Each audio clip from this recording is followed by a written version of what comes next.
जय हिंद दोस्तों, स्वागत है आपका आपके अपने परिवार में। कैसे हैं आप सभी, बताइए। जय हिंद भाई, जय हिंद सभी को।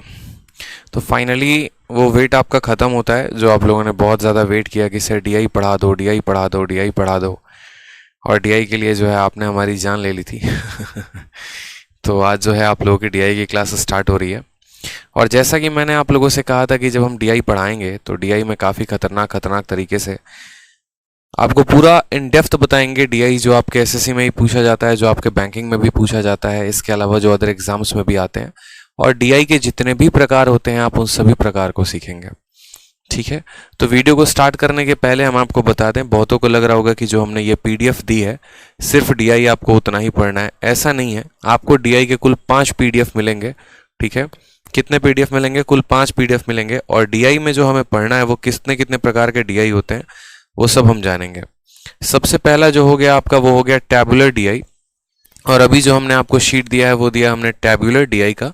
ठीक है, फिर इसके बाद जो आपको शीट मिलेगा वो बारग्राफ का शीट मिलेगा, ये डीआई का सेकंड पार्ट होता है। ठीक है, फिर इसके बाद जो शीट मिलेगी वो पूरी की पूरी पाई चार्ट के ऊपर की शीट होगी। फिर इसके बाद जो मिलेगा आपको वो होगा लाइन ग्राफ का। और फिर इसके बाद जो होगा वो होगा हिस्टोग्राम का। यानी कुल मिलाकर आपको डीआई की 5 शीटें दी जाएंगी। ठीक है, और ये 5 शीटों में हर शीट में अपने आप में एक कैटेगरी दर्शाया जाएगा, एक कैटेगरी दिखाया जाएगा। जैसे जो पहली शीट हमने आपको दिखाया है, वो पहली शीट जो दी है हमने आपको वो है टैबुलर डीआई की। ठीक, अब एक एक शीट को भी बात करते हैं। पहले तो हमने ये देखा कि डीआई के आपको 5 शीटें मिलेंगी। उसके बाद हर शीट की खासियत जानते हैं। जैसे आप टैबुलर डीआई को देखिए, जब आप टैबुलर डीआई को देखेंगे तो उस टैबुलर डीआई में एकदम सवाल को इजी से लेकर मॉडरेट से लेकर टफ लेवल तक पूरा का पूरा हर टाइप का क्वेश्चन दिया गया है, जिसमें आपके सबसे लेटेस्ट यानी सीजीएल 2020 और 21 के भी क्वेश्चन डाले गए हैं। और साथ में आपका मेंस का भी क्वेश्चन उसके अंदर इंसर्टेड है। ठीक है, तो सबसे जो है यहाँ पर एक तरीके से क्या कह सकते हैं, हाँ, सबसे ज़्यादा हम यहाँ पर ये कह सकते हैं कि आपकी जो शीट है वो सबसे ज़्यादा अपडेटेड है। और जितना डीआई का हम आपको मटेरियल देंगे, अगर आपने उतना पढ़ लिया तो इसके बाहर एग्जाम में कुछ और नहीं आएगा। ठीक, जो हर टाइप होगा वो अलग अलग वीडियो का होगा। जैसे ये टैबुलर डीआई की क्लास 1 है, फिर इसके बाद टैबुलर डीआई की क्लास 2 होगी। इसी तरीके से करते करते सभी डीआई के जो है पर्टिकुलर क्लासेस शुरू होंगे। उसके बाद यहाँ पर हम आपको बता दें डाटा इंटरप्रिटेशन का रोल कितना होता है। तो डीआई से लेकर आपके प्री में कितने सवाल पूछे जाते हैं? तो डीआई से लेकर आपके प्री में जो है वो 3 से 4 सवाल पूछे जाते हैं। पहले 5 पूछा जाता था, अब 3 से 4 सवाल। और मेंस में कम से कम आपके 2 से 3 डीआई आते हैं, जिसमें हर किसी में मतलब यहाँ हम कह सकते हैं लगभग 12 से 15 सवाल आपके डीआई के होते ही होते हैं। ठीक है, 10 से 12 सवाल या 12 से 15 सवाल होते हैं। तो डीआई एक बहुत बड़ा टॉपिक बन जाता है आपके लिए। अब दूसरी बात करते हैं यहाँ पर सर डीआई को लेकर कि डीआई क्या अलग से पढ़ने की आवश्यकता है या अलग में क्या क्या पढ़ना है। तो देखो, जिनका जो अरिथमेटिक का कंसेप्ट क्लियर है ना, जैसे मानो एवरेज हो गया, रेशियो हो गया, परसेंटेज हो गया, ठीक है, ये छोटी मोटी चीज़ें अगर आपको आती हैं तो उसके आधार पर आप डीआई के सवालों को है 90% केसेस में आंसर दे पाते हैं। जो एक्स्ट्रा चीज़ें होती हैं बस आपको वहीं सीखना होता है। तो इसके लिए हम शुरुआत करते हैं यहाँ पर। ठीक है, चलिए आ जाइए। नेक्स्ट बात करते हैं यहाँ पर, देखिए डाटा इंटरप्रिटेशन। डाटा इंटरप्रिटेशन के बारे में जानते हैं कि सर डाटा इंटरप्रिटेशन है क्या। तो सबसे पहले मैंने कहा कि देखो डाटा को यहाँ पर जो आप पढ़ रहे हो डीआई, ठीक है, डीआई का फुल फॉर्म क्या होता है? Data interpretation. और डाटा इंटरप्रिटेशन का मतलब क्या हो गया, यानी हम किसी भी डेटा को इंटरप्रेट कैसे करेंगे। इंटरप्रेट का मतलब ऐसे हो गया जैसे मानो कि आपका गुजरात में सपोज कर भी बाढ़ आ गया। ठीक है, तो गुजरात में बाढ़ आ गया तो जितने भी ऑफिशियल्स है वो क्या करेंगे? इंटरप्रेट करेंगे, यहाँ पर जानकारी प्राप्त करेंगे कि किस किस क्षेत्र में बाढ़ आया है, कहाँ पर कितना जो है नुकसान हुआ है, कितने की हानि हुई है, कहाँ पर कितना राहत कार्य चलाना जाना चाहिए। यानी जब आप किसी भी आंकड़ों को समझते हैं अच्छे तरीके से और उसके बाद जो है यहाँ पर क्वेश्चंस आपके पूछे जाएंगे तो आपको उस बिहाफ पर आंसर देना होगा। तो आंकड़ों को समझना वो क्या कहलाता है? हमारा डीआई कहलाता है। अब उनको हमको पढ़ने के लिए, डीआई के क्वेश्चंस को सॉल्व करने के लिए 3 पॉइंट हमारे माइंड में होना चाहिए।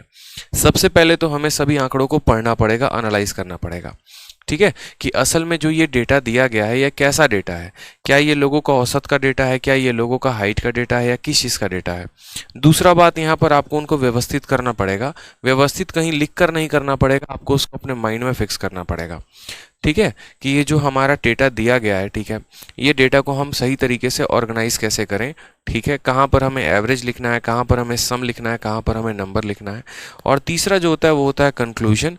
सवाल को देखकर आपको उसको कंक्लूड करना पड़ेगा कि हमसे पूछा क्या था और उसके लिए हमें स्टेप्स क्या क्या उठाने थे। ठीक है, क्लियर है ये बात? यहाँ पे कोई परेशानी की बात है यहाँ पे? तो आपने कहा नहीं सर। आ जाइए नेक्स्ट पॉइंट, यहाँ पर देखिए बोला गया है concept which are used in data interpretation. ये बहुत इंपॉर्टेंट है। जैसे कि मैंने आपको क्या कहा कि डाटा इंटरप्रिटेशन में कौन कौन से कंसेप्ट का इस्तेमाल होता है। बहुत बच्चे बोलते हैं यहाँ पर, ठीक है, कि सर डी आई जो है यहाँ पर डी आई के लिए अलग से पढ़ना है, डी आई के लिए ये करना है, डी आई के लिए वो करना है। ऐसा नहीं है। जो पूरा डाटा इंटरप्रिटेशन है ना, वो इन्हीं 4 कंसेप्ट पर आधारित है। यानी जिनको परसेंटेज या परसेंटेज के थोड़े से एप्लीकेशंस आते हैं वो डी आई के क्वेश्चन को सॉल्व कर पाएंगे। ठीक है, थोड़ा बहुत इसमें रेशियो का प्रयोग होता है, अनुपात का होता है, वो भी आप देखेंगे। ठीक, इसके अलावा आपको यहाँ पर थोड़ा औसत का भी प्रयोग किया जाता है। जो सवाल होते हैं वो हमारे औसत पर आधारित होते हैं, तो हमें वो भी देखना पड़ता है कि हमारे औसत के कंसेप्ट हमारे क्लियर हैं कि नहीं है। और नेक्स्ट यहाँ पर वेटेड एवरेज, ये मैं आपको स्पेशल यहीं पर सिखा दूंगा। वेटेड एवरेज का मतलब क्या होता है, यानी सवालों का औसत जो है वो बिना कैलकुलेट किए यहाँ पर डायरेक्ट निकालना। ठीक है, कुछ वैल्यू मानकर और उसके आधार पर हम औसत निकाले तो आएगा। यानी डीआई को पढ़ने के लिए हमें इन सभी एप्लीकेशंस की आवश्यकता पड़ेगी। जैसे आपको खीर बनाने के लिए क्या क्या आवश्यकता पड़ता है, दूध का पड़ता है, चीनी का पड़ता है, चावल का पड़ता है, उसी तरीके से डीआई के सवालों को हल करने के लिए हमें इन किन कंसेप्ट की आवश्यकता पड़ने वाली है। ठीक है, नेक्स्ट बात करते हैं यहाँ पर। जैसे सबसे पहला कंसेप्ट मैंने आपको क्या दिया, परसेंटेज एंड इट्स एप्लीकेशन। कि परसेंटेज हो गया, जैसे परसेंटेज के कैसे कैसे एप्लीकेशंस की आवश्यकता पड़ेगी, एकदम मैं आपको बेसिक से बता रहा हूँ और इतना कराऊंगा आपको कि आप एकदम खुश हो जाएंगे कि सर मज़ा आ रहा है। ठीक है, जैसे डीआई में बहुत जगह आपके ऐसे ऐसे छोटे छोटे डेटाज आ जाएंगे कि मानो 450 का कितना परसेंट निकालना है, 12% निकालना है, तो आपसे बोला जाएगा कि बताइए 12% और 450 कितना होगा। ये आपने परसेंटेज में पढ़ा हुआ है, कई बार मैंने बताया है कि देखो किसी भी संख्या का कुछ परसेंट निकालना है। जैसे 450 का 12% निकालना है तो क्या बोलेंगे सर, 12 इंटू, ठीक है, 12% का मतलब क्या हो गया, 12/100 इंटू कितना हो जाएगा बच्चे, 450 हो जाएगा। आपका 0 से 0 खत्म, 5 से 2 बार में, 5 से आपका 9 बार में, 2 से आपका 6 बार में, यानी आंसर कितना आएगा, 54 आ जाएगा। तो हमने यहाँ पर कहा 450 का 12% कितना हो गया, 54 हो गया। ऐसे ही कई सारे सवालों में हमें डायरेक्ट परसेंटेज के एप्लीकेशंस को यूज़ करना पड़ेगा।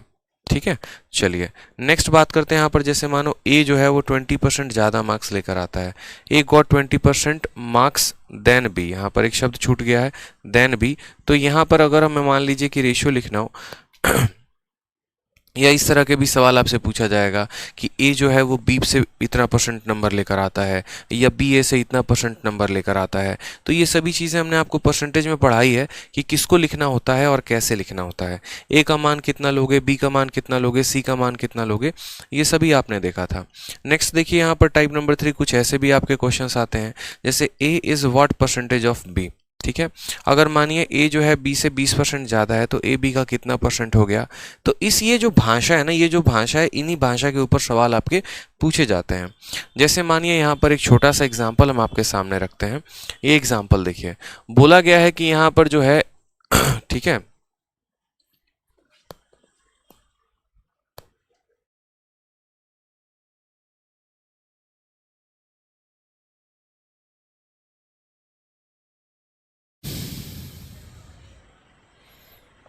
बोला गया है जैसे यहाँ देखिए,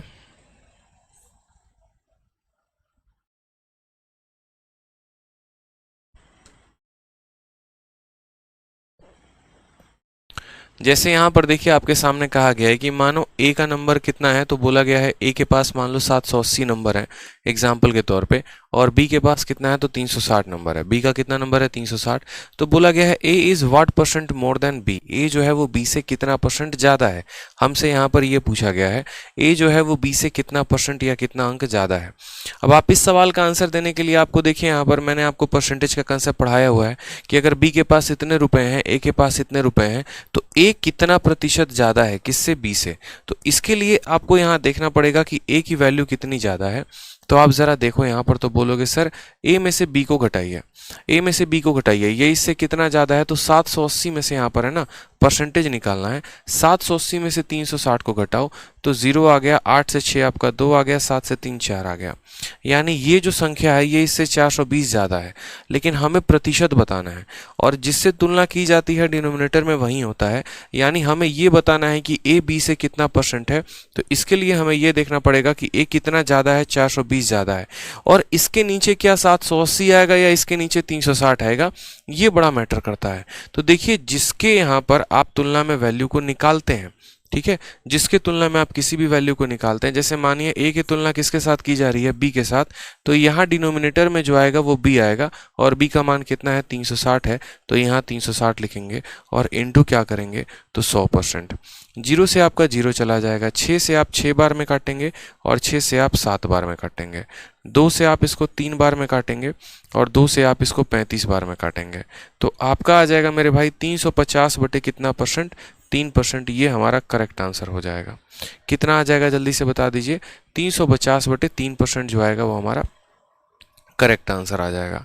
समझ गए बात को आप यहाँ पे, ठीक है। आ जाइए नेक्स्ट, जैसे मान लीजिए ऐसा हो जाएगा आपके सामने सेम तरह का क्वेश्चन, ठीक, बोला जाएगा देखो x की वैल्यू कितनी है तो 720 का 28% है और y की वैल्यू कितनी है तो 350 का 16% है। बोला गया बताओ x जो है वो कितना परसेंट ज़्यादा है किससे, y से। कभी भी इस बात को ध्यान रखिएगा बच्चे कि कभी भी अगर किसी भी दो लोगों की तुलना करनी होती है ना तो हम उनके रेशियो की तुलना करते हैं, हम उनके वैल्यू की तुलना नहीं करते हैं। जैसे मान लीजिए कि a का मान यहाँ पर 100 दे रखा है और b की वैल्यू यहाँ पर मान लीजिए कि आपको 250 दे रखा है और बोला गया बताओ a b से कितना कम है, ठीक है, कितना परसेंट कम है। तो ऐसा आप कर सकते हैं कि आपने इसको 50 से काटा 2 बार में और 50 से काटा आपने इसको 5 बार में। आपने कहा सर कितने की कमी है, 3 की कमी है, कितने के ऊपर है, 5 के ऊपर है, तो 3/5 इंटू 100%, तो आपका आंसर कितना आ जाएगा, तो बोलोगे सर 60%। यानी अगर हमें ये पता करना है कि ए बी से कितना परसेंट कम है तो उसके लिए यहाँ पर हम इनके रेशियो का भी इस्तेमाल कर सकते हैं, आंसर जो है वो सेम आएगा, ठीक। उसी तरीके से यहाँ पर आप समझिएगा a का इतना मान दे रखा है, सॉरी x का इतना मान दे रखा है, y का इतना मान दे रखा है और बोला कि x जो है कितना परसेंट ज़्यादा है किससे, y से। यानी कंपेयर किसके साथ किया गया है, y के साथ किया गया है। तो हमने यहाँ पर कहा ठीक है कोई दिक्कत की बात नहीं, हम इनका रेशियो निकालते हैं। आप इस 0 को किसके साथ काट दीजिए, इस 0 के साथ काट दीजिए, ठीक है। उसके अलावा अगर आप देखेंगे तो परसेंटेज से आपका ये परसेंटेज चला जाएगा, 7 से आप काटेंगे तो 4 बार में जाएगा और 7 से आप काटेंगे तो आपका 5 बार में चला जाएगा, ठीक है। कोई परेशानी की बात है, 4 से अगर आप काटेंगे इसको तो ये आपका 4 बार में चला जाएगा और 4 से आप इसको काटेंगे तो 18 बार में चला जाएगा। यानी आपने यहाँ पर देखा कि x और y का जो रेशियो आया है बच्चे, x और y का जो रेशियो आया है, x का मान कितना आया है 18 और y का मान कितना आया है तो बोलेंगे सर 5 आया है, y का मान कितना आया है तो 5 आया है। अब यहाँ पर हमसे कहा गया कि x कितना परसेंट ज़्यादा है y से। अब आप मुझे खुद यहाँ बताइए आपको x कितना ज़्यादा लग रहा है बताइए, तो बोलेंगे सर x 13 ज़्यादा लग रहा है और किसके तुलना में करना है, y के तुलना में। यानी यहाँ नीचे y का मान लेंगे और इनटू कितना करेंगे 100, तो 5 से आप इसको काटेंगे 20 बार में तो बोलेंगे सर ये इससे 260% ज़्यादा है। x जो है y से कितना परसेंट ज़्यादा है, 260% जो है वो ज़्यादा है। तो कभी भी किन्हीं भी दो लोगों की तुलना करनी हो या किसी का भी पता करना हो कि कौन किस से कितना परसेंट ज़्यादा है, तो उसके लिए जो यहाँ पर सबसे बेसिक चीज़ होती है वो होता है कि हम दोनों का रेशियो लें और उस रेशियो के आधार पर पता करें कौन किस से कितना परसेंट ज़्यादा है या कम है। आ जाइए जैसे एक और सवाल सेम आपके सामने।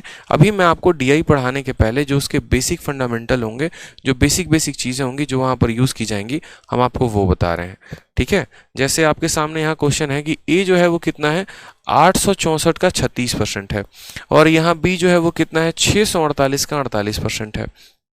समझ में आ रहा है।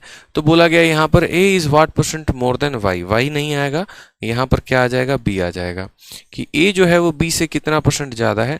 तो आप यहाँ पर लिखेंगे, बोलेंगे सर a जो है यहाँ b से कितना परसेंट ज़्यादा है, ठीक है।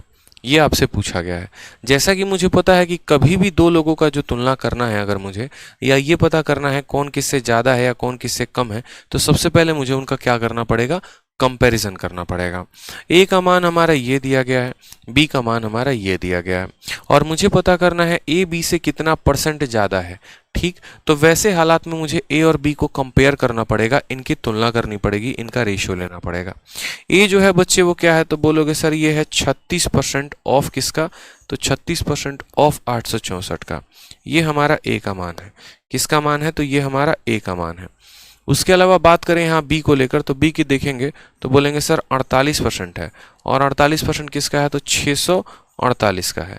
अब यहाँ पर आप देखेंगे ना, तो आप बोलेंगे सर देखो बात ऐसी है, परसेंटेज और ऑफ यहाँ ख़त्म हो जाएगा यहाँ के परसेंटेज और ऑफ से, क्योंकि दोनों जगह तो बात बराबर ही है, दोनों जगह जो है वो कट ही जाना है।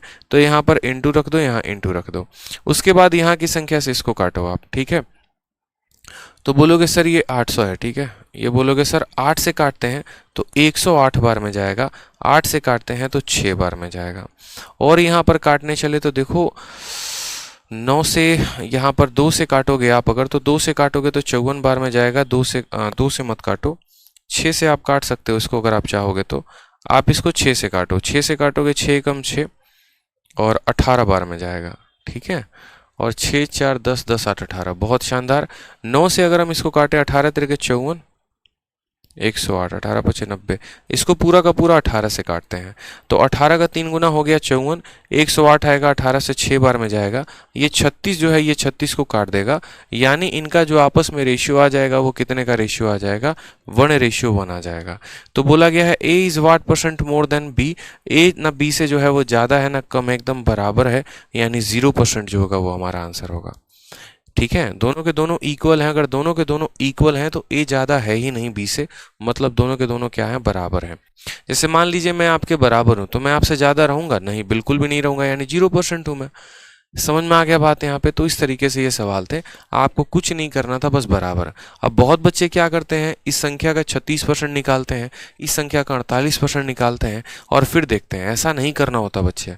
मैंने क्या बताया, कभी भी किसी भी दो लोगों में ये पता करना हो कौन किससे कितना परसेंट ज़्यादा है या कम है, तो आप उनका अनुपात निकालिए और उस अनुपात के आधार पर जो है आप चेक करिए। तीसरा, जैसे मान लीजिए कि कुछ ऐसा यहाँ पर कंसेप्ट आता है, सक्सेसिव चेंज का भी कंसेप्ट आपको डीआई में इस्तेमाल किया जाता है। और ये सक्सेसिव चेंज का जो कंसेप्ट है वो आपने बकायदा कहाँ पढ़ा हुआ है, डाउट ग्रुप कब बनेगा, शिवानी पूछती है। डाउट ग्रुप बन चुका है शिवानी जी, आपने ज्वाइन नहीं किया है। Maths doubt by Aditya sir है। ठीक है, maths doubt group by Aditya sir, ये हमारे ग्रुप का नाम है, टेलीग्राम पर बन चुका है। आप टेलीग्राम पर जाइएगा और maths doubt group by Aditya sir join कर लीजिएगा। इस ग्रुप में आप कोई भी डाउट भेज सकती हैं और दूसरों के भी डाउट को आप सॉल्व कर सकती हैं। ठीक है, आ जाइए। चलिए, तो यहाँ जैसे बोला गया कि सक्सेसिव चेंज के बारे में कि सर सक्सेसिव चेंज का जो है, ठीक है, कंसेप्ट इस्तेमाल किया जाएगा, किस में किया जाएगा, तो डीआई में। अब यहाँ पर सक्सेसिव चेंज का कंसेप्ट हमने आपको पढ़ाया है परसेंटेज में। परसेंटेज में हमने आपको पढ़ाया कि कभी भी किसी भी दो संख्या का सक्सेसिव लेना होता है तो उसके लिए आपको फॉर्मूला पढ़ना पड़ता है, और वो फॉर्मूला होता है a + b + ab/100। ये फॉर्मूला आपको परसेंटेज में भी पढ़ाया जाता है। ये फॉर्मूला जो है मेरे भाई यहाँ पर आपको प्रॉफिट एंड लॉस में ही पढ़ाया जाता है, और ये फॉर्मूला कंपाउंड इंटरेस्ट में भी आपको पढ़ाया जाता है। ठीक है, बस वही कंसेप्ट का इस्तेमाल करना है आगे चलकर। जैसे मैं अगर आपको ये बोलूँ 20% और 10% का सक्सेसिव बताओ, तो कैसे बताओगे, तो बोलोगे सर सक्सेसिव का फॉर्मूला लगा दीजिए, ए के जगह पे 20 रख दीजिए, बी के जगह पे 10 रख दीजिए, और प्लस हमारा हो जाएगा 20 × 10 बटे कितना हो जाएगा, 100 हो जाएगा। 0 से 0 खत्म, 0 से 0 खत्म, कितना आ जाएगा मेरे भाई, 32% जो आएगा वो हमारा करेक्ट आंसर आ जाएगा। कितना आ जाएगा, 32% जो आ जाएगा वो सही आंसर आ जाएगा।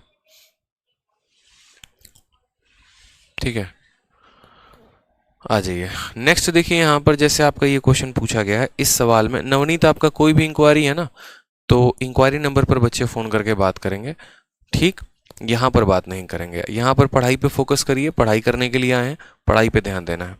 आ जाइए, जैसे मान लीजिए यहाँ पर आपसे कहा गया है कि आपको एक पल के लिए इसका परसेंटेज, इसका परसेंटेज, इसका और इसका, ये आपको मैंने 5 टोटल दे दिए, और मैंने कहा कि ये 5 आपके सामने जो है वो प्रतिशत है। ठीक है। जैसे मान लीजिए मैंने आपके सामने एक सवाल लिख दिया, याद करिए परसेंटेज का वो सवाल जो आपसे पूछा जाता था। परसेंटेज में जैसे मानिए मैंने आपके एक सवाल पूछा, और सवाल मैंने आपसे क्या पूछा, सवाल में मैंने आपसे ये पूछा कि आपके पास एक प्यारा सा मोबाइल है जो भी आपके हाथ में है, जिससे आप अभी मुझे देख पा रहे हैं।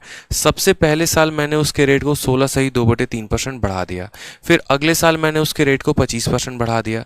फिर उसके अगले साल मैंने उसके रेट को 12.5% कम कर दिया। फिर उसके अगले साल मैंने रेट को उसके इतना कम कर दिया। फिर उसके अगले साल मैंने उसके रेट को 20% बढ़ा दिया। अब आप मुझे बताइए यहाँ पर कि जो टोटल चेंज आएगा वो कैसे आएगा। तो आप मुझे ये बात बोलेंगे कि सर परसेंटेज जब आप पढ़ा रहे थे तभी आपने हमसे एक बात कहा था, और आपने हमसे ये बात कहा था कि देखो जब ऐसे इंटीजर दिए गए हों तो सक्सेसिव का कंसेप्ट लगाते हैं, जब ऐसा इंटीजर दिया गया हो तो किसका कंसेप्ट लगाते हैं, सक्सेसिव का लगाते हैं, और जब ऐसा रेशियो दिया गया हो तो उसमें किसका कंसेप्ट लगाएंगे, तो उसमें रेशियो मेथड का कंसेप्ट लगाएंगे। कहने का मतलब क्या होता है, प्रतिशत दो तरह के होते हैं। एक वो संख्याएं होती हैं जिनको गिना जा सकता है, जैसे 2 हो गया, 3 हो गया, 4 हो गया, और दूसरी ऐसी संख्याएं होती हैं जो बट्टे में होती हैं, जैसे 16 सही 2/3 हो गया, 11 सही 1/9 हो गया, ऐसे करके। तो ये वाले जितने भी प्रतिशत होते हैं इनमें हम किसका मेथड का इस्तेमाल करते हैं, सक्सेसिव मेथड का इस्तेमाल करते हैं। और ऐसे जितने भी होते हैं आपके बट्टे वाले, इनमें हम किसका इस्तेमाल करते हैं, तो रेशियो मेथड का इस्तेमाल करते हैं। तो इसीलिए हम आपको ये बात कहना चाहते हैं, ठीक है, कि जब हमारा पास मानो ऐसा और ऐसा चेंज था तो वैसे केस में हमने किसका इस्तेमाल किया था, सक्सेसिव का। और अब हमारे पास मान लीजिए कि ये चेंज है तो इसमें हम किसका इस्तेमाल करेंगे, रेशियो मेथड का करेंगे।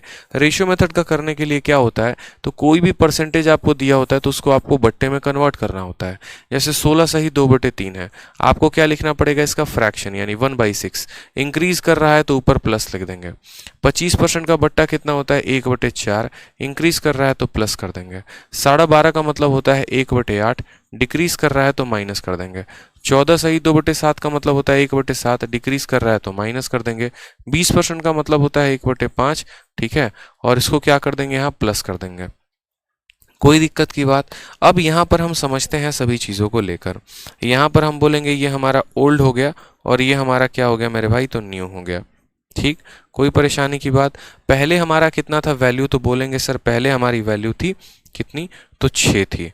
अब उसमें एक का इंक्रीज है यानी अब वैल्यू कितनी है, 7 है। यहाँ पहले वैल्यू कितनी थी, 4 थी, अब उसमें एक का इंक्रीज है यानी 5 है।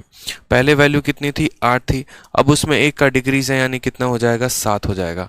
पहले वैल्यू कितनी थी, 7 थी, अब 7 में एक कम हो जाएगा यानी हो जाएगा 6। माइनस होगा तो माइनस करेंगे, प्लस होगा तो प्लस करेंगे। पहले 5 था, अब कितना हो गया, 6 हो जाएगा। फिर उसके बाद बहुत बच्चे क्या करते हैं, सीधा गुना भाग करना शुरू कर देते हैं। गुना नहीं करना होता। अगर इस लाइन का कोई भी डेटा इस लाइन के किसी भी डेटा को काटता है तो आपको उसको काट देना होता है। ठीक है, समझ में आ रहा है बात यहाँ पे। तो आपने कहा कि सर देखिए ये जो 6 है ये 6 को ख़त्म कर दे रहा है, ये जो 7 है ये 7 को ख़त्म कर दे रहा है, ये जो 5 है ये 5 को ख़त्म कर दे रहा है। ठीक है, अगर हम यहाँ पर 2 से काटे तो 2 से ये 2 बार में कटेगा और 2 से ये 3 बार में कटेगा। यानी अल्टीमेट यहाँ जो वैल्यू बच जाएगी वो हो जाएगी 16, और यहाँ जो वैल्यू बच जाएगी वो हो जाएगी हमारी कितनी, तो 7 × 3 21 हो जाएगी। यानी 16 का मान कितना बन गया, 21 बन गया। 16 का मान कितना बन गया, 21 बन गया। तो कितने का इंक्रीज है, 5 का इंक्रीज है, और कितने के ऊपर है, 16 के ऊपर है। यहीं 16 बढ़ेगा यहीं 16 घटेगा, यानी तुलना 16 के साथ होगी। तो 5/16 × 100%। 4 से आप इसको 4 बार में काटो, 4 से आप इसको 25 बार में काटो, 125/4% आप कह सकते हो। और अगर काटना चाहते हो तो आप बोलोगे सर 31 सही 1/4% इज द करेक्ट आंसर। समझ में आ गया बात यहाँ पे, ठीक है।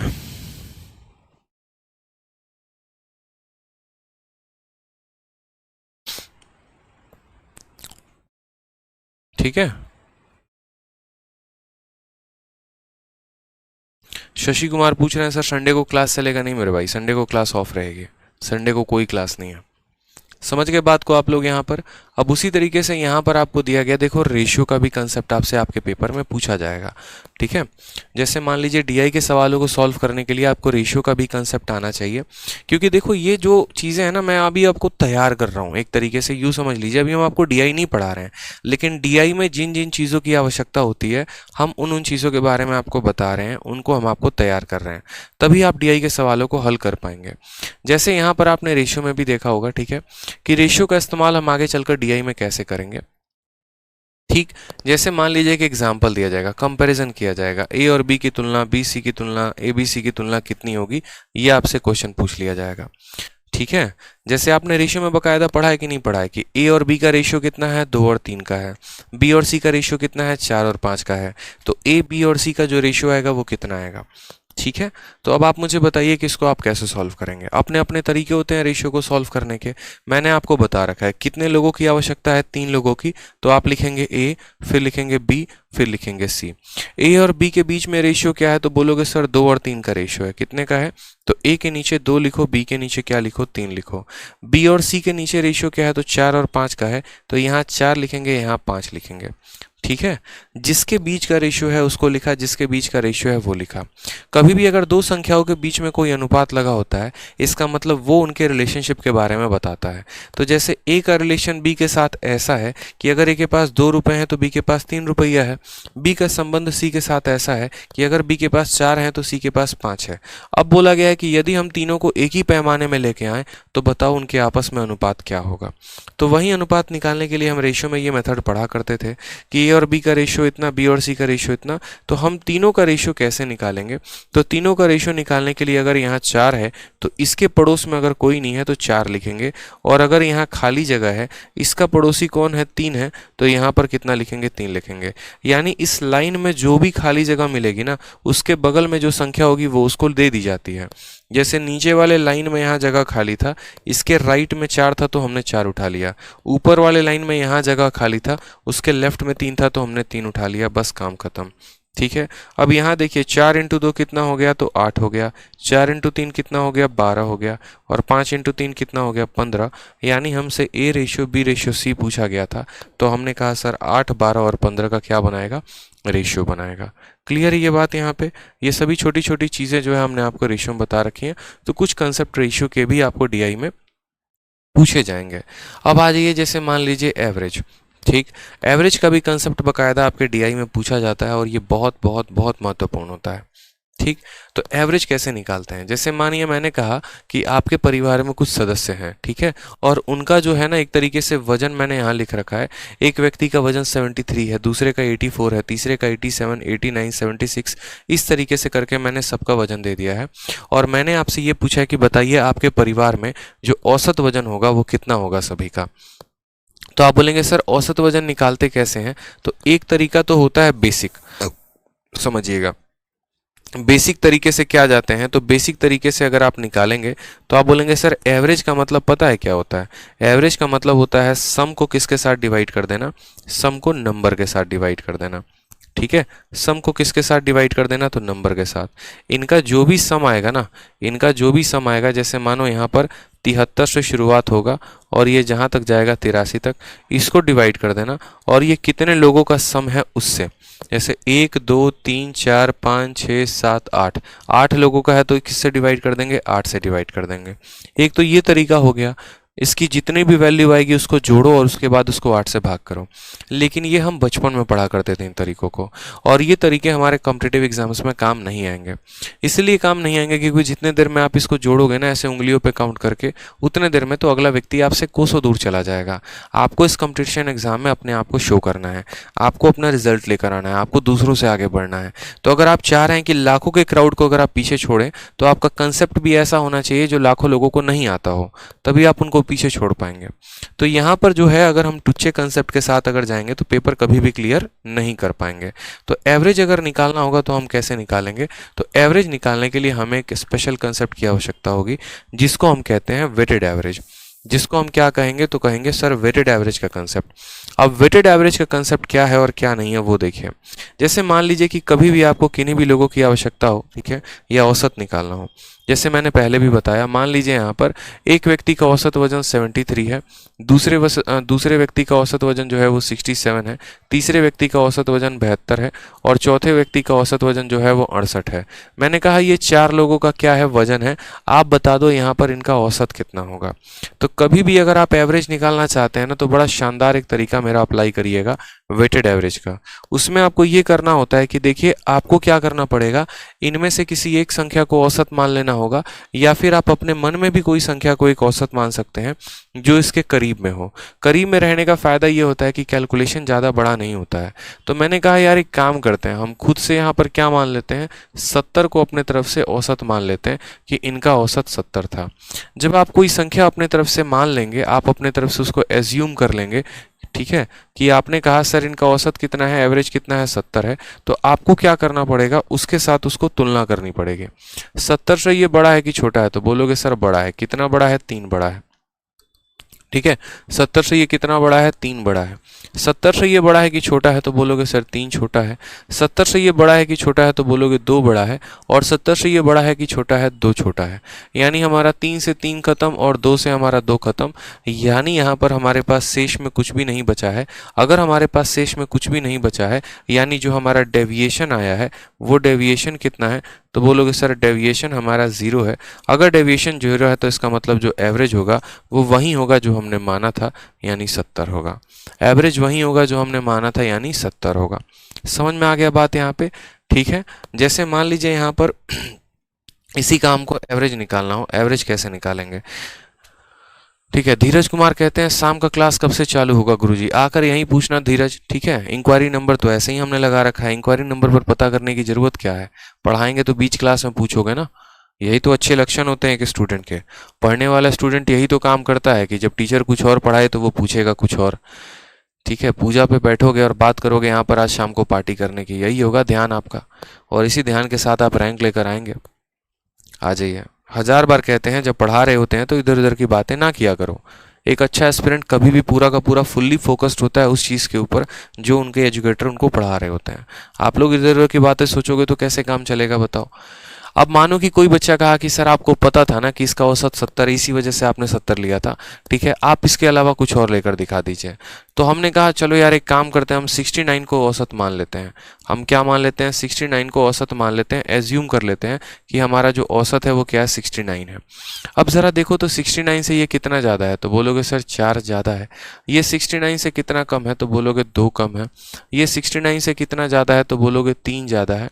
और ये 69 से कितना कम है या ज़्यादा है, तो बोलोगे सर 1 कम है। यानी अगर हम डेविएशन की बात करें कि हमारा जो औसत है या हमारी जो सभी संख्याएं हैं वो कितना डेविएट हुई हैं, तो बोलोगे सर 4 और 3 7। 7 में से जो है यहाँ पर देखो +2, ये इसको ख़त्म कर देंगे। यानी हमारा डेविएशन कितने का हुआ है? 4 का हुआ है। प्लस में है कि माइनस में है? अब जो भी डेविएशन आएगा ना उसको बांट देंगे जितने भी लोग हैं उनमें। ठीक है, जितने भी यहाँ पर डेविएशन आएगा, यहाँ जो भी डेविएशन आएगा उसको हमें बांट देना है जितने भी लोग यहाँ मौजूद हैं उनमें। 4 लोग मौजूद है तो इसको 4 में बांट दो। तो हर किसी को कितना मिलने वाला है? प्लस का 1। हर किसी को अब 1-1 रुपये ज़्यादा मिलेगा। यानी जो हमारा करेक्ट एवरेज आएगा वो क्या आएगा? जितना हमने माना था उसमें हमें क्या कर देना है? 1 जोड़ देना है। यानी हमारा औसत कितना हो जाएगा? 70 हो जाएगा। और 70 इज़ द करेक्ट आंसर। बड़ी से बड़ी डेटा भी दिया गया हो ना, छोटा से छोटा डेटा भी दिया गया हो या कुछ भी दिया गया हो, आपको क्या करना होता है? अपने तरफ से एक औसत मानना होता है, उसके साथ सबका कंपैरिजन करना होता है, जो ऊपर का टोटल आता है उसको डिवाइड कर देना होता है टोटल लोगों में। ठीक है, और उसके बाद यहाँ पर इस संख्या में इतना जोड़ देना होता है तो आपका औसत निकल के चला आएगा। जैसे यहाँ पर मुझे इन सभी डेटाओं का औसत निकालना है, मुझे नहीं पता इनका औसत क्या आएगा, लेकिन मुझे यहाँ पर ज़रूर दिख रहा है कि जो सबसे छोटी डेटा है वो हमारी 73 है और जो सबसे बड़ी डेटा है वो हमारा 87 है। यानी जो हमारा औसत है ना वो 70 और 85 के बीच में है, हम ऐसा भी कह सकते हैं। तो हम अपने औसत को 80 मान लेंगे। हम एक काम करते हैं, हम यहाँ पर कहते हैं कि यार तुम सब का जो औसत था ना, तुम सब का जो औसत था वो कितना था? 80 था। मान लो कि 80 हमने मान लिया, ये हमने अपने तरफ से एज्यूम किया है। तो पहला स्टेप हमारा क्या होता है? एक औसत को मान लेना। दूसरा स्टेप हमारा क्या होता है? इसके साथ तुलना करना। 80 में से 73 घटा देंगे यानी 7 की कमी है। ये कितना ज़्यादा है? 80 से 4 ज़्यादा है। ये कितना ज़्यादा है? तो बोलोगे 7 ज़्यादा है। ये कितना ज़्यादा है? तो 9 ज़्यादा है। ये 80 से कितना कम है? 4 कम है। ये 80 से 2 कम है। ये 80 से 5 ज़्यादा है और ये 80 से 3 ज़्यादा है। अब यहाँ पर देखते हैं नेट डेविएशन। तो माइनस का 7 आपके प्लस के 7 को ख़त्म कर देगा, प्लस का 4 आपके माइनस के 4 को ख़त्म कर देगा। ठीक है, कोई समस्या की बात? 9 और 5 14, 14 और 3 17, 17 में से आपका 2 चला गया, तो 17 में से 2 चला गया तो कितना आ गया? 15 आ गया। दोबारा से देख लीजिए, 9 और 5 14, 3 17 में से 2 चला गया तो 15 आ गया। हमने आपको ये कहा था कि जो भी डेविएशन आएगा उसको बांट देंगे। कितने लोगों में बांट देंगे? जितने भी लोग हैं, 1 2 3 4 5 6 7 8, यानी इसको कुल मिलाकर 8 लोगों में आपको क्या कर देना है? बांट देना है। अगर आप 15 को 8 से भाग करेंगे तो आप बोलेंगे सर 8 एकम 8 हो गया यहाँ पर, ठीक है। यहाँ पर देखो 15 को अगर आप 8 से भाग करके, एकदम बेसिक तरीके से बता रहे हैं, 8 एकम 8 हो गया, 7 आ गया, दशमलव हो गया तो 70 हो गया, ठीक है। 8 का 8 गुना कितना हो गया? तो 64 हो गया। फिर यहाँ पर कितना आ जाएगा? 60 हो जाएगा। 8 सते यहाँ पर 56 हो गया, और यहाँ हो जाएगा 40 और 8 पचे 40, यानी 1.875, 1.875 ये हमारा आ जाएगा। 15 को 8 से भाग करने पे 1.875 आ जाएगा। तो अब हमारा जो आंसर आएगा वो कितना आएगा? तो हम बोलेंगे सर जो हमारा आंसर आएगा वो आ जाएगा जितना हमने औसत माना था। कितना माना था? 80 माना था। उसमें यहाँ पर देखो जोड़ना है कि घटाना है? तो जोड़ना है, यानी 1.875 जोड़ देना है, तो हमारा आंसर आ जाएगा 81.875 इज द करेक्ट आंसर। ये हमारा सही आंसर होगा, ठीक है। ये हमारा यहाँ पर क्या होगा? तो सही आंसर होगा। कोई दिक्कत की बात यहाँ पे? तो समझ पाए आप यहाँ पर कि औसत कैसे निकाला जाता है, ठीक है। कोई दिक्कत की बात? आ जाइए, ठीक है। अब इसी वेटेड एवरेज का कंसेप्ट जो है हम थोड़ा सा अपर लेवल में इस्तेमाल करते हैं, थोड़ा सा आगे के लेवल के क्वेश्चंस में इस्तेमाल करेंगे। जैसे मान लीजिए यहाँ पर आपके सामने क्वेश्चन है कंसेप्ट ऑफ वेटेड एवरेज। जैसे मान लीजिए मैंने आपके सामने, देखो एवरेज अगर आपने नहीं पढ़ा है तो एवरेज मैंने पढ़ा रखा है पूरा का पूरा, यूट्यूब पर भी पढ़ा रखा है, आप लोगों में ही पढ़ा रखा है, उसको ज़रूर पढ़िए। जैसे मान लीजिए यहाँ पर मैंने कहा कि फिजिक्स है, केमिस्ट्री है और मैथ है। मैंने कहा कि आप इस क्लास में पढ़ रहे हैं, मान लीजिए यही क्लास में कुछ बच्चे हैं, ठीक है, और 3 बच्चे ऐसे हैं जिनका फिजिक्स में औसत मार्क्स 83 है, 6 बच्चों का केमिस्ट्री में औसत मार्क्स 89 है, और एक बच्चे का मैथ में औसत मार्क्स 78 है। हमसे कहा गया यहाँ पर एवरेज बताने को कि एवरेज कितना होगा, ठीक है। दोबारा से मेरी बात को समझिएगा, 3 बच्चे हैं जिनका औसत कितना है? 83, 6 बच्चे हैं जिनका औसत 89 है, और एक बच्चा ऐसा है जिनका औसत 78 है। तो अब हम यहाँ पर इनका औसत कैसे निकालेंगे? अगर आप बचपन वाला मेथड अप्लाई करते हैं, एकदम बेसिक वाला मेथड जो आज तक आप करते आए हैं, तो आप बोलेंगे सर देखो बेसिक मेथड के अनुसार जो एवरेज होता है वो क्या होता है? तो एवरेज होता है सम बराबर क्या हो जाएगा? नंबर। सम को भाग करना होता है नंबर के साथ। सम को भाग करना होता है किसके साथ? नंबर के साथ। अब सम कैसे निकालेंगे? तो सम निकालने के लिए देखो एक बच्चे का 83 नंबर आया है, तो 3 बच्चे का कितना आएगा? तो 3 इंटू 83 आ जाएगा। कितना आ जाएगा? 3 इंटू 83 आ जाएगा। एक बच्चे का 89 आया है, तो 6 बच्चे का कितना आ जाएगा? तो 6 इंटू 89 आ जाएगा। एक बच्चे का 78 आया है, तो टोटल कितना हो जाएगा? तो 1 इंटू 78। और इसको हम भाग कर देते हैं किसके साथ? इसको हम भाग कर देते हैं टोटल जितने स्टूडेंट हैं, 3 और 6 9, 9 और 1 10, यानी इसको 10 से भाग कर देंगे तो ये हमारा आंसर आ जाएगा। लेकिन इसके साथ पता है दिक्कत क्या होती है? इसके साथ बच्चे यहाँ पर दिक्कत ये होती है कि जैसे मानो डेटा बहुत ज़्यादा कॉम्प्लिकेटेड हो जाए। एग्जाम्पल के तौर पे मान लीजिए यहाँ पर हम 33 लिख दें और यहाँ 83.7 लिख दें, फिर उस केस में परीक्षा के हॉल में गुना भाग करने में आपकी नानी याद आ जाएगी, ठीक। तो ऐसे सवालों में जहाँ पर हमें गुना भाग ना करना पड़े, तो इसीलिए औसत को निकालने का एक शानदार तरीका बनाया गया है, उसको हम कहते हैं वेटेड एवरेज। वेटेड एवरेज के माध्यम से क्या होता है कि आप औसत को चुटकी बजाते ही हल कर सकते हैं। कैसे हल कर सकते हैं? तो वो देखिए। तो आप बोलेंगे सर आपने औसत में हमें पढ़ाया था, नहीं पढ़ाया तो दोबारा से पढ़ा दे रहे हैं। आपने अभी एक बात तो ज़रूर सिखाई थी, यहाँ पर इसका एवरेज देखो तो 83 है, इसका एवरेज देखो तो 89 है, इसका एवरेज देखो तो 78 है। तो आपने कहा कि यार इनके एवरेज के करीब में कोई संख्या को मान लो।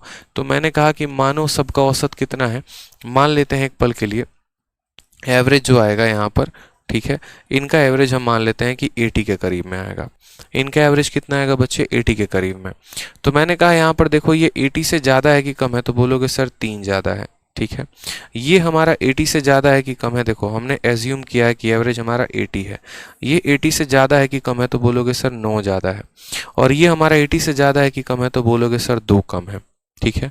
अब सोचो पीछे वाले संख्याओं में क्या होता था, पीछे वाले कंसेप्ट में हम कुछ मानते थे तो यहाँ पर ये इतना कम है इतना ज़्यादा है तो इन सबको जोड़ के और सभी संख्याओं से डिवाइड कर देते थे। यहाँ पर भी सेम काम करना है।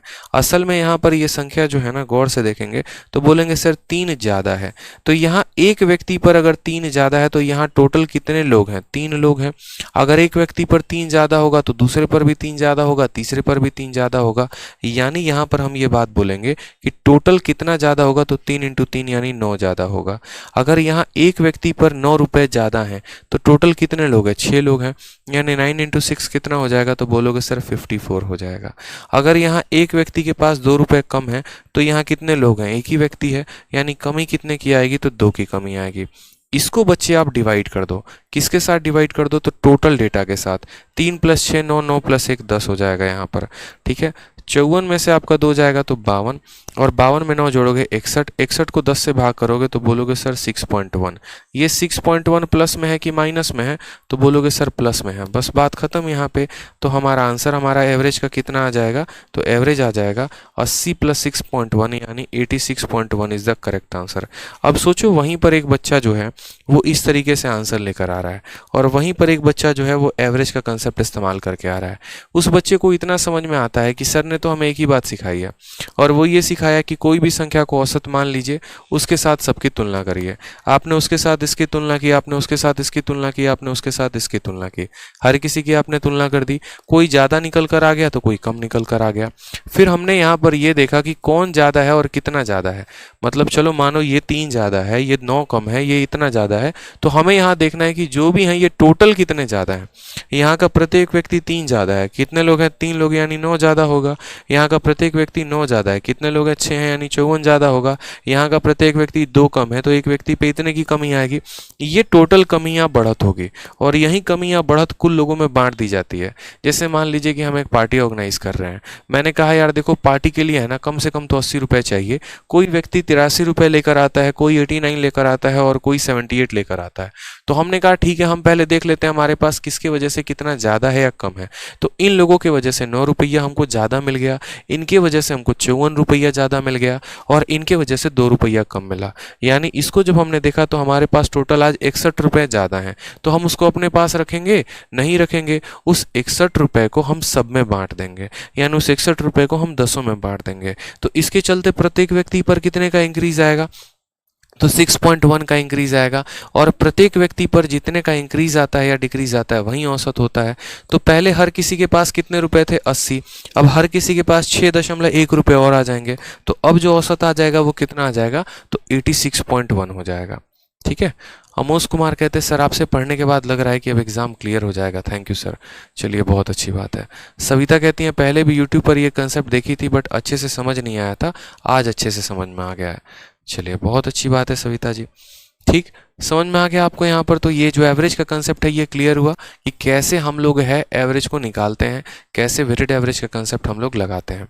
ठीक, जैसे मान लीजिए आपके कंसेप्ट के लिए एक और काम हम करते हैं, एक और प्रैक्टिस हम आपको करवा देते हैं। मान लीजिए कि आप जो है जिस क्लास में पढ़ते हैं वहाँ का हम आपको डेटा दे रहे हैं, और उस क्लास में जो लोग हैं उनका औसत वजन दे रहे हैं। डेटा में हम आपको ये कह रहे हैं कि उस क्लास में 2 बच्चे ऐसे हैं जिनका औसत वजन जो है वो 70 किलो है, 3 बच्चे ऐसे हैं जिनका औसत वजन 72 किलो है, ठीक है, 4 बच्चे ऐसे हैं जिनका औसत वजन जो है यहाँ पर एक तरीके से 68 किलो है, 5 बच्चे ऐसे यहाँ पर जिनका औसत वजन 71 किलो है। आप मुझे यहाँ बता दीजिए औसत कितने का होगा, ठीक है। और यहाँ 6 लोग ऐसे हैं जिनका औसत एक तरीके से हम ऐसे कह लेते हैं कि 69 किलो है, या 69 ना कह के आप ऐसे कह लो कि सर 67 kg है। अब मैंने आपसे कहा कि इनका औसत बताइए, औसत कितना होगा। देखिए एकदम बड़ा सा डेटा हम आपके सामने दे दिए हैं। 2 लोगों का औसत इतना बड़ा ना करके छोटा ही रखते हैं, काम करो इतना ही रखते हैं, ठीक है। ये लो, इतने का औसत आप मुझे बताओ कितने का औसत कितना होगा, और यहाँ पर हम थोड़ा सा बदलाव कर देते हैं, 71 कर देते हैं। कि आपके क्लास में 2 लोग ऐसे हैं जिनका औसत 71 है, 3 लोग ऐसे हैं जिनका औसत 72 है, 5 लोग ऐसे हैं जिनका औसत 68 का है। अब आप मुझे बताइए कि आपके उस क्लास का जो औसत होगा वो कितना होगा। अब आप बोलोगे सर इतना हलवा सवाल बताओ, आपने अभी एक बात सिखाया और स्टेप नंबर 1 आपने क्या सिखाया? स्टेप नंबर 1 आपने हमसे ये बात कहा, ठीक है, कि आप एक कोई भी संख्या को औसत मान लो या किसी के करीब में। तो मैंने कहा यार हम औसत को 70 मान लेते हैं, हम औसत को क्या मान लेते हैं? 70। तो स्टेप नंबर 1 हमारा पूरा हो गया। अब स्टेप नंबर 2 बच्चे हमारा क्या होता था? स्टेप नंबर 2 हमारा आता था कंपेयर करने का स्टेप, कि हम उस संख्या के साथ सबको कंपेयर किए जा रहे हैं। तो 70 से हम 71 को कंपेयर करेंगे तो बताओ यहाँ पर कितना ज़्यादा आएगा? तो यहाँ जो औसत है वो 1 ज़्यादा है, ठीक है। 70 को 72 के साथ कंपेयर करेंगे 2 ज़्यादा है, 70 को इसके साथ कंपेयर करेंगे 2 कम है, ठीक है, समझ में आ गया। अब यहाँ पर देखेंगे नेट डेविएशन कितने का है। तो नेट डेविएशन का मतलब अगर यहाँ सिर्फ एक व्यक्ति होता तो एक की बढ़त होती, लेकिन यहाँ एक व्यक्ति नहीं है, यहाँ पर कितने लोग हैं? 2 लोग हैं, तो यानी टोटल बढ़त कितना होगा? तो 1 × 2 यानी 2 का होगा।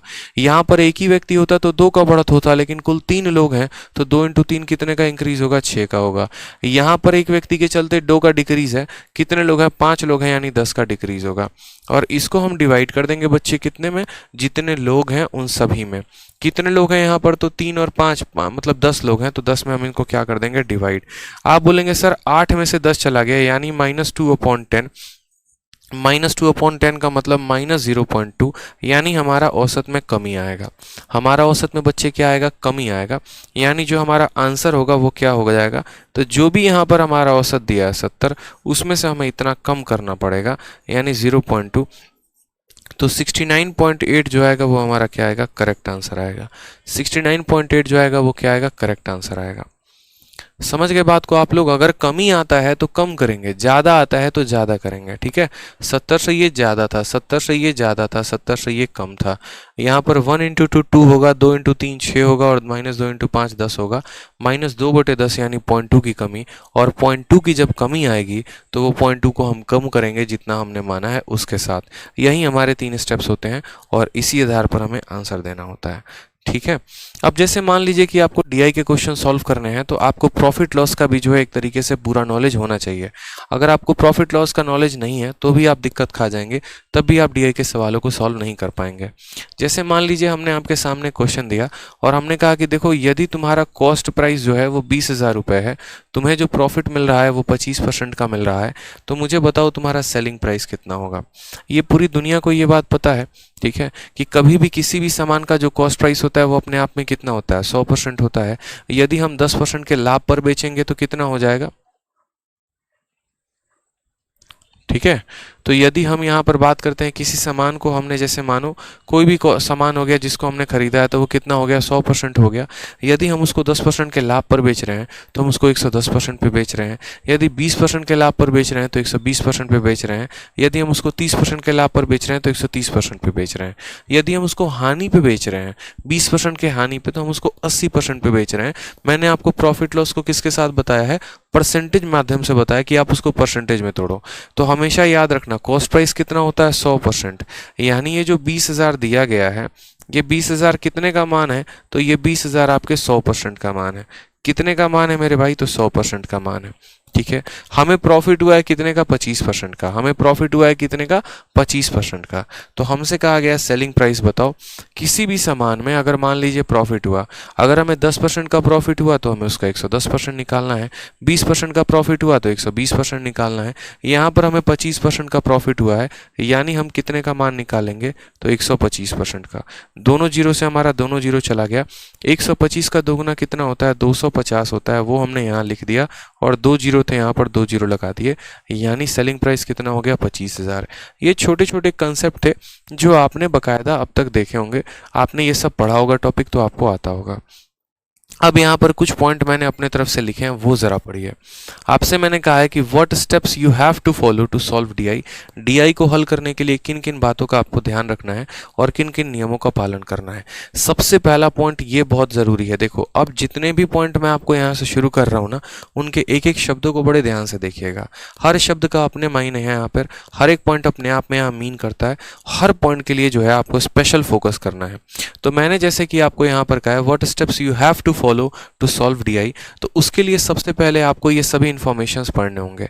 यानी जो भी डाटा आपके सामने दिया जाएगा उन डेटा का आपको एक एक पॉइंट एनालाइज करना है। सबसे पहले तो आपको उनका टाइटल पढ़ना है, उसमें जो फुटनोट्स दिए गए हैं, फुटनोट्स का मतलब क्या होता है कि ये जो डेटा है ये किसका डेटा है, एवरेज का डेटा है, कॉस्ट प्राइस का डेटा है, या फिर परसेंटेज का है, या क्या है, या रुपए है, क्या है, ये सभी चीज़ें आपको देखनी होंगी। क्योंकि देखो परीक्षा में क्या होता है, बहुत कम समय होता है, आप काफ़ी ज़्यादा वहाँ प्रेशर में होते हैं, और उसी प्रेशर के अंदर आपको पलक झपकते सारे डेटा पढ़ने भी होते हैं, उनके क्वेश्चंस को भी सॉल्व करना होता है।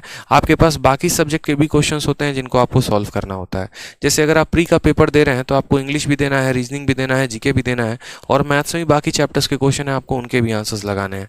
तो इसीलिए यहाँ पर जो है एक एक डेटा को बड़े अच्छे तरीके से एनालाइज करना होता है, पढ़ना होता है, नोट्स बनाने होते हैं, और उसके बाद उनको जल्दी से सॉल्व करके बाकी पेपर्स को करना होता है।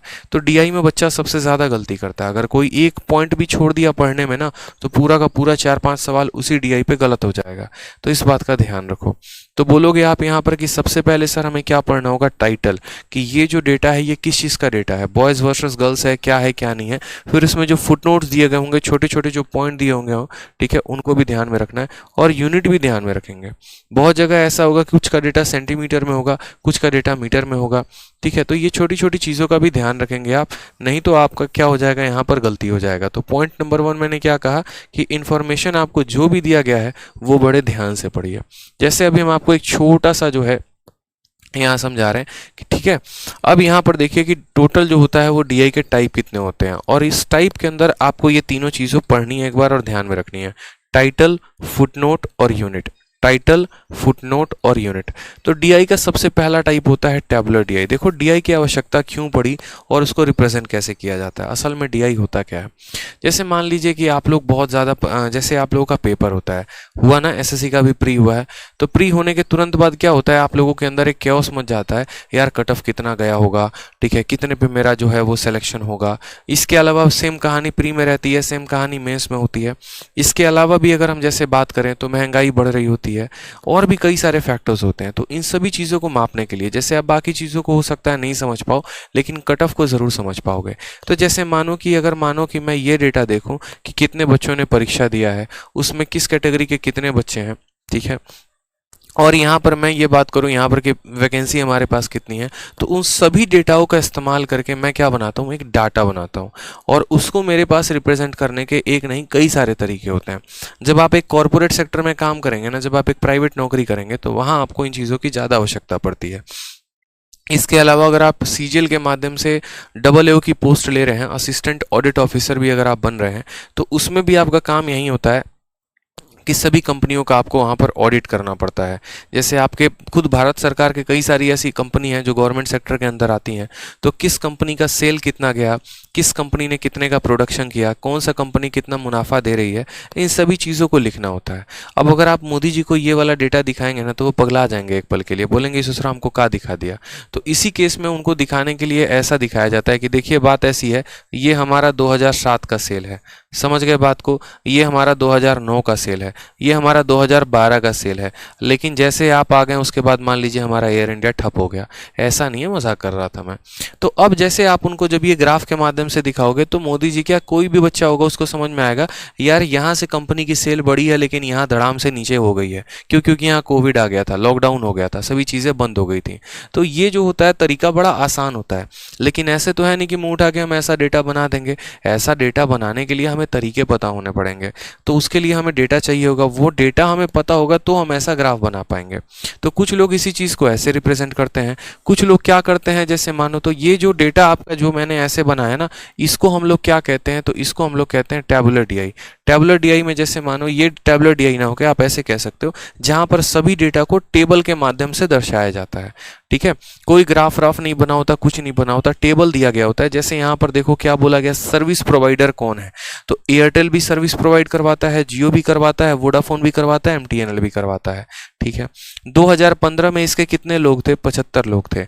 जियो के कितने थे, 5, इसके कितने थे, 60, और MTNL के कितने थे, 500 लोग थे सब्सक्राइबर्स। और ये लाखों में है। मैंने 3 पॉइंट आपको बोले थे एनालाइज करने को, 3 पॉइंट में मैंने कहा था टाइटल भी पढ़ना, फुटनोट्स भी पढ़ना और यूनिट भी पढ़ना। तो यहाँ पर जो टाइटल दिया गया है वो किस चीज़ का टाइटल है, सब्सक्राइबर्स का है। जहाँ पर यहाँ सब्सक्राइबर्स आपके देखो यहाँ पर कौन कौन से सर्विस प्रोवाइडर हैं वो दिए गए हैं, और यहाँ पर किस वर्ष की बात हो गई है वो दिया गया है। और उसके बाद बताया गया यहाँ पर कि एयरटेल में 2015 में कितने लाख लोग यूज़ कर रहे थे, तो 75 लाख लोग यूज़ कर रहे थे। 2016 में 84 लाख लोग यूज़ कर रहे थे। 2017 में यहाँ 70 लाख लोग यूज़ किए। 2018 में 20 लाख लोग यूज़ किए हैं।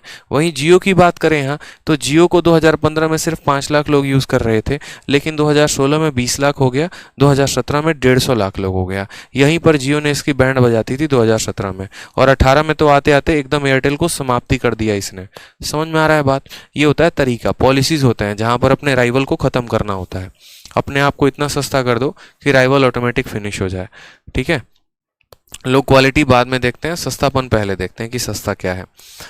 तो इसको हम लोग कहते हैं मेरे भाई टेबुलर डीआई, जहां पर आप टेबल के माध्यम से ये समझ पा रहे हैं कि अच्छा जियो का जो है वो एक तरीके से राइज हो रहा है, जियो काफ़ी तेज़ी से आगे बढ़ रहा है, और एयरटेल का यहाँ पर पतन हो रहा है। एमटीएनएल तो बेचारा का बेचारा पूरा का पूरा बर्बाद हो गया, ख़त्म हो गया यहाँ पे। तो ये टेबल के माध्यम से आप आंकड़ों को समझ पाएँ कि हाँ भैया इधर सर्विस प्रोवाइडर दिया गया था, इधर उनके यूजर्स दिए गए थे।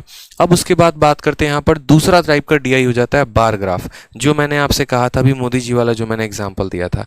बार ग्राफ में क्या होता है कि एक झलक बस आप देखो यहाँ पे, ठीक है, 3 पॉइंट टाइटल, फुटनोट और यूनिट। तो टाइटल क्या दिया गया है, birthday of student by month, यानी यहाँ पर बच्चों का बर्थडे बताया गया है। ठीक है, किस किस महीने में, यहाँ पर देखो नीचे जो है ये वाली लाइन जो है वो मंथ के बारे में बता रही है, और ऊपर वाली लाइन नंबर ऑफ स्टूडेंट के बारे में बता रही है। यानी अगर हम बात करेंगे जनवरी में, तो ये ग्राफ जहां तक गया है ना वहां तक बताएगा, यानी 2 और 4 यानी 3 है। तो यानी जनवरी में कितने लोगों का बर्थडे है, 3 लोगों का। फरवरी में कितने लोगों का बर्थडे है, 4 लोगों का। मार्च में कितने लोगों का बर्थडे है, 2 लोगों का। अप्रैल में कितने लोगों का बर्थडे है, 3 लोगों का। तो इस डेटा से हम जो है एनालाइज कर पाते हैं। यहाँ पर क्या दिया गया है, मंथ, और यहाँ दिया गया है नंबर ऑफ स्टूडेंट। ठीक, तो नीचे वाला कभी भी मंथ बताएगा कौन सा महीना है, और यहाँ पर जो है नंबर ऑफ स्टूडेंट जो है वो यहाँ पर कितने ज़्यादा हैं। अब इसी के आधार पर जैसे मैं आपसे एक छोटा सा क्वेश्चन पूछ लूँगा, मानो मैं आपसे पूछूंगा कि इस पूरे में आपको खुद बता दीजिए कौन सा महीना ऐसा है जहाँ पर सबसे ज़्यादा बर्थडे हुआ है, बच्चों का जन्म सबसे ज़्यादा हुआ है। तो आप बिना देखे, मतलब एक तरीके से ना आप डेटा को एनालाइज कर रहे हो ना पढ़ रहे हो, आप ये बोलोगे सर सबसे ज़्यादा पूछा है यानी सबसे बड़ी वाली बिल्डिंग, और सबसे बड़ी वाली बिल्डिंग ये है यानी जून है। तो अगर आपसे ये पूछा जाए सबसे ज़्यादा जन्म किस महीने में हुआ, तो जून में। और अगर मैं ये पूछूं कितना हुआ, तो बोलोगे सर देखो जून का बिल्डिंग यहाँ तक गया, और ये लाइन को अगर हम यहाँ पर आके देखें तो 10, यानी जून में टोटल कितने बर्थडे हुए हैं, तो 10 जन्म हुए हैं। कितने हुए हैं, तो 10 जन्म हुए हैं। फिर अगर मानो इसी डेटा को दिखा के मैं आपसे ये पूछूं कि सबसे कम जो है एक तरीके से जन्म जो बच्चों का हुआ है वो किस महीने में हुआ है, तो आप बोलोगे सर जिसका बिल्डिंग सबसे नीचे होगा, जिसकी बिल्डिंग सबसे छोटी होगी, यानी अगस्त में। अगस्त में सबसे कम बच्चों ने जन्म लिया है। तो अगस्त में सबसे कम बच्चों ने जन्म लिया है, तो यहाँ देखो अब मैं पूछूंगा कितने बच्चों ने जन्म लिया, तो बस यही लाइन को एकदम स्ट्रेट ऐसे लेके आना, तो देखना, तो बोलोगे सर 0 और 2 के बीच में है, यानी सिर्फ एक बच्चे जन्म लिया है, तो यहाँ पर बोलेंगे कि कितना होगा, सिर्फ 1 होगा। तो यहाँ पर जून के ऊपर कितना लिखना था, 10 लिखना था, और अगस्त के ऊपर कितना लिखना था, 1 लिखना था। यही तरीका होता है। अब इसी के ऊपर एग्जामिनर कितने तरह के सवाल पूछ सकता है, वो आपसे ये पूछ सकता है कि सभी का औसत बता दो कितना होगा।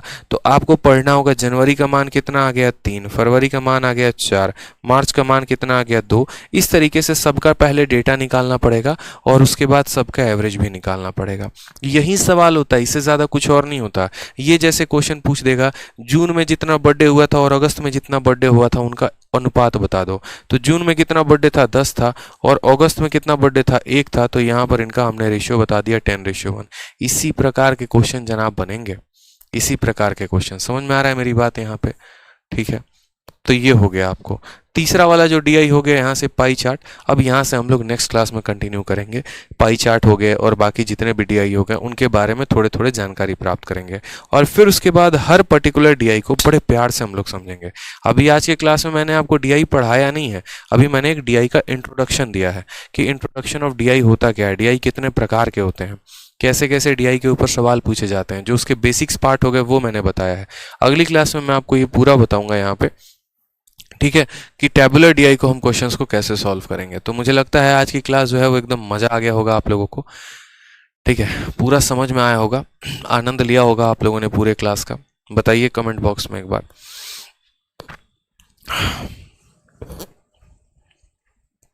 मज़ा आया? कहा था ना, जब डीआई पढ़ाऊंगा तो सुकून से पढ़ाऊंगा और अच्छे से पढ़ाऊंगा, थोड़ा वक्त दो।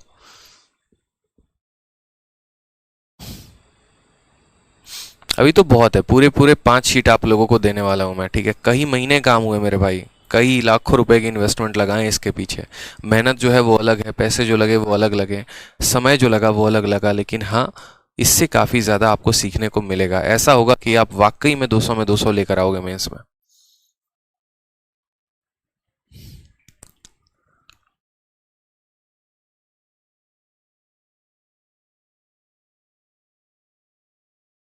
चलिए, उमेश कहते हैं आपका एप्लीकेशन थोड़ा अलग है, कुछ देर तक पता ही नहीं चलता। ऐसा नहीं है, थोड़ा थोड़ा फ्रेंडली हो जाएंगे तो पता चल जाएगा। कल कोई क्लास नहीं होगी, मंडे को क्लास होगी, ठीक है? संडे को कोई क्लास नहीं होगी, मंडे को क्लास होगी। जी हाँ, मंडे को सीएचएसएल का एग्ज़ाम है, विश कर दीजिए। भगवान बहुत भला करें आपका, एकदम पेपर फोड़ के आए आप।